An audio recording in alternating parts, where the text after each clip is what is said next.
Hi, that's the whole world. That's wow. Okay, I'm so excited, you guys. I have wanted to tell you so many things for so long. And so I figured I would just tell you them all right now, or most of them. I have some really big news. I'm really excited because I have a new album coming out October 22nd.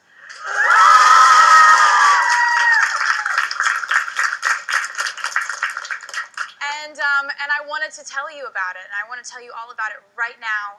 The album title, it's called Red. And, and so we've already done so much work for this. I've been working on it for 2 years, and I'm so proud of it. And I wanted to show you guys the album cover. Do you want to see it? Would you want to see that?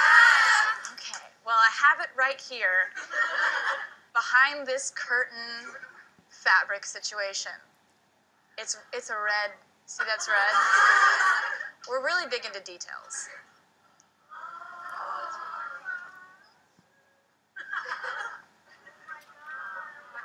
Do you like it?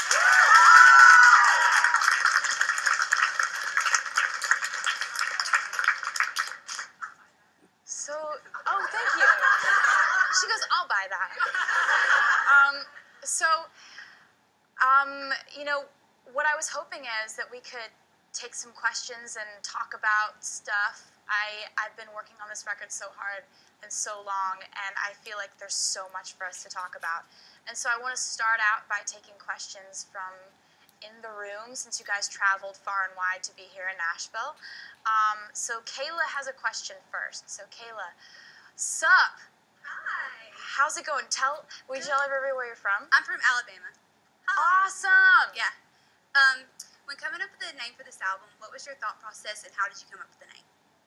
When I was coming up with the name for this album, it was crazy because it was really simple. I wrote a song called Red, and you know, thinking about what that means to me and all the different emotions that are written about on this album, they're all pretty much about the kind of tumultuous, crazy, insane, intense, semi-toxic relationships that I've experienced in the last 2 years. And all those emotions spanning from intense love, intense frustration, jealousy, confusion, all of that, in my mind, all of those emotions are red. You know, there's nothing in between. There's nothing beige about any of those feelings. So I called the record Red. And right now, I would love to get a question from a Google Plus Hangout person who would video chat with us. So Z, are you there? Oh my god. Hey! We can all see you. This is cool. Like my life moment here. Like, I'll remember this when I'm like 80. Where are you coming from? New York. New York. Awesome. Yeah, upstate New York. Awesome. Thank you so much for video chatting with us. This is awesome. Yeah. Okay, so my question was, like, how many songs are on the album, and how many did you have to choose to, like, cut off the album? Good question. There are 16 songs on the album. Ooh. And that's not including any bonus tracks that you may find here or there. Because I wrote so many songs for this album, it was really difficult to choose which ones would make it and which ones wouldn't. I ended up having to pick from between 30 to 35 songs that I'd written that I really wanted to make an album. And it was really hard to get it down to 16, but 16's a lot for an album. And I'm really excited. I have a really, really nice record label who let me do that. We have another question from someone in the room, and Jennifer G. Hello. I came all the way from Nashville. Man, I mean, that must have been quite a journey. Yes. So thank you so much. You must be so jet-lagged right now. It's crazy. What are some events and experiences you've had that have influenced this album? Well, you know, I tend to kind of skew in the direction of writing songs about love-related things, relationship, feeling-related-esque type situations. And so that's kind of where I naturally go, but I ended up being inspired by a lot of really crazy sort of 0 to 100 and then hits a wall and then explodes relationships, which are so fun to write about. Really dysfunctional and not good generally, but when you write about them, it gives you a lot of inspiration. And so there were the things that I went through personally, and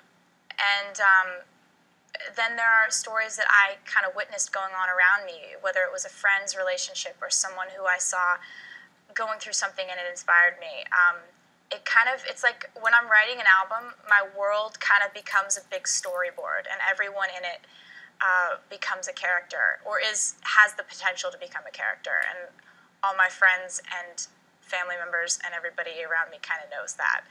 And so the last 2 years have been really inspirational, and I was just constantly writing, and that's why there are so many songs on the new album. Okay, we have another Google Plus Hangout person. Yes. Augustin. Did I pronounce your name right? Yes, you did. Yeah, score. How's it going? Not bad. Coming to you from Montreal, Canada. That's fantastic. Thank you so much. Not a problem. What is the most common or outrageous misconception you've ever heard about yourself? Ooh. Well, I'm sure there are a few of them, or a lot of them. So I try not to read anything about myself. Like, literally, my friends make fun of me because if I see my name somewhere, I just like click off of it, or like if it's I just don't want to see anything that's like inaccurate, because a lot of times what you'll see is like so she was hanging out with so and so, and then it's a picture of somebody else, and it's just like, I guess I'm just really detail oriented, where I'm like, that's not the right ID of that person. That's like, or it'll be like, it'll say like we were at a different place than we were, or it'll be just sort of something that's a little bit off. And if you read too many things about yourself that are like a little bit incorrect, not even like a big rumor that's wrong, like it doesn't even have to be big, you start just kind of like obsessing over what people think about you. And so I really have no idea what the general perception is of me right now, which makes me really just kind of lets me live in a place that's happier and less like kind of self-aware.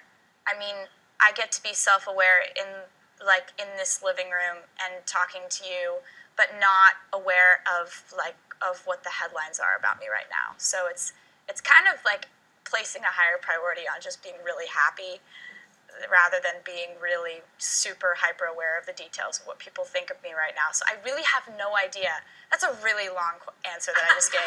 I just really took it I just rambled on with that. And you came all the way from Canada to talk to me, and then that's my answer. I'm sorry. But are you okay with that answer? Is that good? Oh, it's perfect. Okay, good. Thank you. And Brian has a question in the room. Yeah, how's it going? It's good, how are you? I'm great. I'm doing wonderful right now. Well, I'm from Cleveland, and my question for you was that we've all been here and you've been co-writing for this album, and can you tell us about that? Of course. Actually, for my last album, Speak Now, I wrote it completely on my own, and I didn't have any co-writers, and that was an amazing way to make a record, and I was really proud of it. But when it came to approaching this album, I really wanted to go back to the drawing board and think about a different way to approach it. And so I just thought, why not call all of my songwriting, producing, and artist heroes and see if they want to work together. And just make the call and see. And when I did that, I got the opportunity to work with some of my absolute favorite people in music, and so this album is full of co-writes, and it's full of different people producing different things, and it's got a lot of collaborations going on, and I'm so excited for you to hear the new direction of things, the new stuff, and the new, like, the people that I worked with. I feel like they were just incredible and really lived up to what I thought they were. So that was good. That's always good when that happens. We have another Google Plus Hangout person, Katie. Hi, Taylor. Hey. I'm from New York City. I love you so much, and I was Thanks, wondering. I love you too. I was wondering what it was like to work with Ed Sheeran, and if the track was on the album. What'd you say about Ed? What it was like to work with him, and if the track was on your album. Oh, okay. Ed Sheeran is one of my favorite people in the world. He's so cool, and he's just such a great artist. And I remember when I was touring in Australia, I saw his music video on TV, and I was just blown away. It's the one for Lego House. I just think that that whole concept is just brilliant and amazing. And I got back to the States, and I heard from someone that he wanted to work with me, and we ended up getting together and writing together, and we wrote a song while sitting on a trampoline that was so much fun, and we loved so much that we actually ended up recording it as a duet. So it is going to be on the album, and I'm so excited because I'm such a huge fan of his. So yeah, that's something I'm really looking forward to you guys hearing. And we have another question from Jennifer C. in the room. Hey. Hi, I'm Jenny. I'm from England. Yeah. Thank you. My question is, as much as your life has changed in the past 6 years, what are the things that have stayed the same? A lot of things have changed, but in the way that I just feel like a lot of things have stayed the same. A lot of kind of basic ways of going about your life. Like it's not like I can't go and do things that I used to do. Everywhere I go, it's a more social situation now. But once you like adjust your brain to that, it just seems normal.